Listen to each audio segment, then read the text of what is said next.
Dr. Oliver Platt.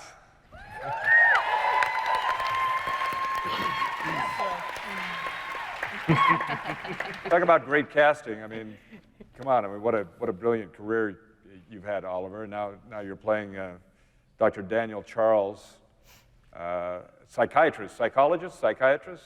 Psychiatrist. Yes. Chairman of the Department of Psychiatry. Thank you very much. Excuse you. Excuse you. All right, there it is. Awesome. How many years of therapy does it take to play a psychiatrist? 1,700.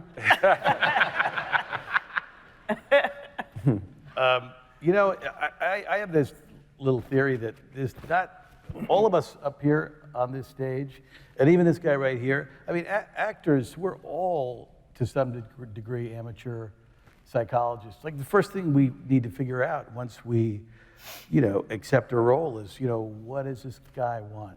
What's keeping him from getting it?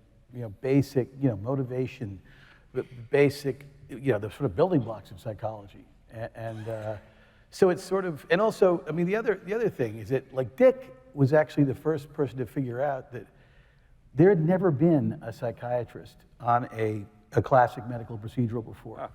And, apparently, I'd like to think that maybe the time was right, but it's very interesting, incredibly interesting character to play.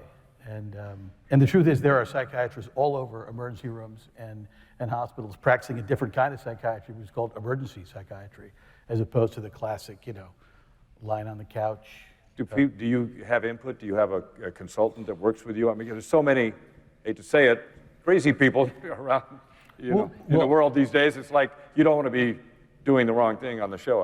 I started my research actually at the Columbia Presbyterian, well before we started to work. And then when we got to Chicago, I started to work with a wonderful psychiatrist named Dr. Andrew Kulik, who is the chief of the Cook County, chief psychiatrist of the Cook County medical system, and then seduced him to come on the show and be our technical advisor.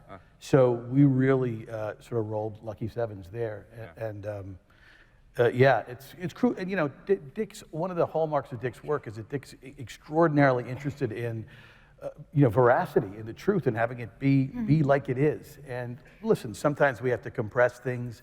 Sometimes we have to, do little fabrications. But it's really important to all of us, I think, to represent all of the groups of first responders that we do in the most truthful way. Because frankly, it's a real honor to do it.